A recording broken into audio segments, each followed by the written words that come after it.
আইন উপদেষ্টা ডক্টর আসিফ নজরুল বলেছেন, ফ্যাসিবাদের দোসররা কোটি কোটি টাকা খরচ করে আইনশৃঙ্খলা পরিস্থিতির অবনতি ঘটাচ্ছে।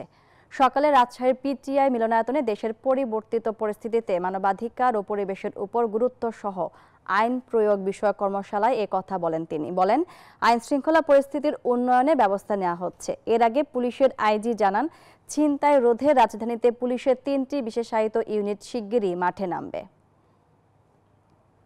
কোরআন তেলাওয়াত পর্বে অংশগ্রহণ করার জন্য সকলকে জানাই স্বাগত।